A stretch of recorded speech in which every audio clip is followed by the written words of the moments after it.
Hi, Jeff Fedora from Earthwalker.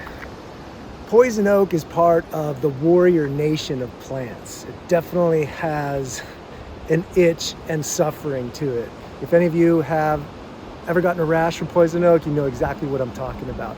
And here in Northern California, it's just something that you have to learn how to live with.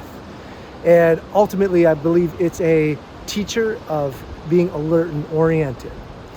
But over the years, I have used 4 ingredients found out here in Northern California commonly, and throughout North America fairly commonly, that work awesome. It will reduce the rash down to just a matter of days, maybe 1 or 2 days, making the poison, the euceral oil of the poison oak, just run its course very quickly as opposed to going on and on for a week. And these 4 ingredients are very simple to process. So mugwort, commonly found near water, has a really great aroma to it. It's like a sweet sage smell almost. And I happen to be standing right next to some mugwort here. Again, likes water, here's the river. That mugwort is actually used in moxibustion in Eastern medicine for acupuncture, stimulating pressure points, and many other uses. Insect repellent, as a ceremonial history with Native Americans. It is, it's like an activator. It's an amazing plant. It's got a great spirit to it. Manzanita. Manzanita grows just about everywhere in Northern California. You basically have to have never spent any time outside not to be able to identify, this leaf and the reddish bark that grows, kind of like swaying and sexy, if you will. It's a beautiful plant. Manzanita means little apple in Spanish, and this leaf is very good for this tonic. Black oak has a lot of tannic acid, and I believe that is what helps with the stripping of the euceral oils. It is one of the 4 ingredients I use in my tonic. It's pretty self-explanatory. Look up black oak. The black oak leaves look like they're lobed, looks like more like a hand, and that's the species of black oak you want to go after. Yerba Santa is very interesting. It has segmented leaves when you look at it closely. It's very leathery and very oily. It almost resembles cannabis a little bit. I usually see it in dry, rocky soil with full sun exposure. Often I see it on country roads, alongside the roads or alongside trails when you're hiking. But this is a very powerful plant for medicine. It is one of those 4 ingredients. Welcome to my outdoor kitchen. How do you like my view? Pretty nice, huh? So I've got all 4 ingredients here. What I'm gonna do is take roughly 4 cups of water,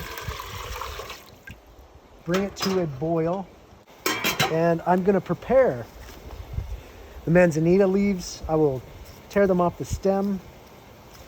The oak bark I'll just leave as is, but I'll break it up a little bit before I put it in the pot.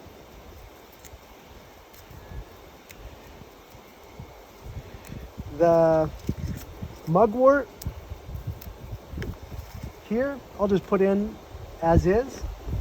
The yerba santa, I'll peel it off the stem as well. So just take a minute, peel these off.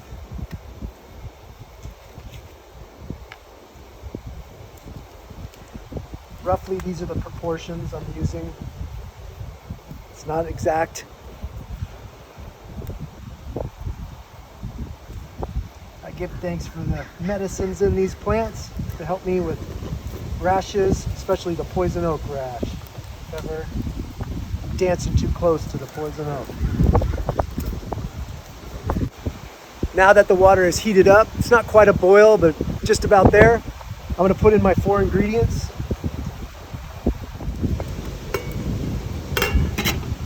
And I'm gonna let that simmer for 15 to 20 minutes. And that's all there is to it at this point. Take a peek inside there.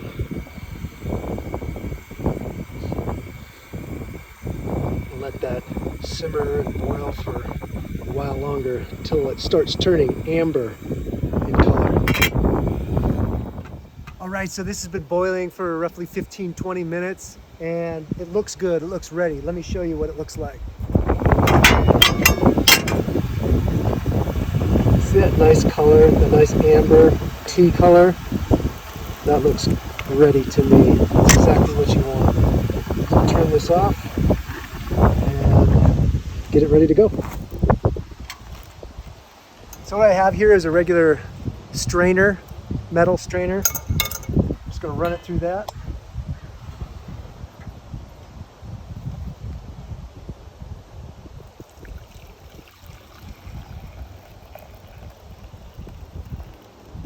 Nice.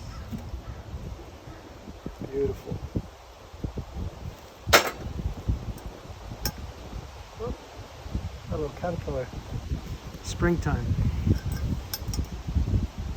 So look at that color. It's beautiful. I'll let this cool down and I'll just transfer it into these bottles that I have. All right, just use some simple funnels with a little extra strainer.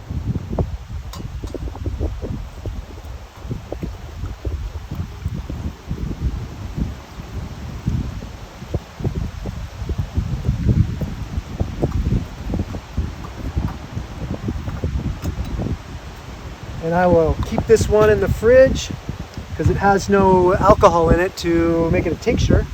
So keep it in the fridge. This one is the active container I use in the field or immediately after being exposed. It's just a simple spray bottle. So I just continually spray it on the rash. This is one of the best poison oak tonics I have ever known, and I've used it for years. It just accelerates the rash and heals it and soothes it, and it also cuts the eucerol if you've been immediately exposed to the poison oak. It'll cut that oil right off. Remember, poison oak, it's part of the warrior nation plants. It begs for you to have awareness and respect, and if you get too close, now you've got an antidote to that nature has provided for you. Have fun out there. Take care.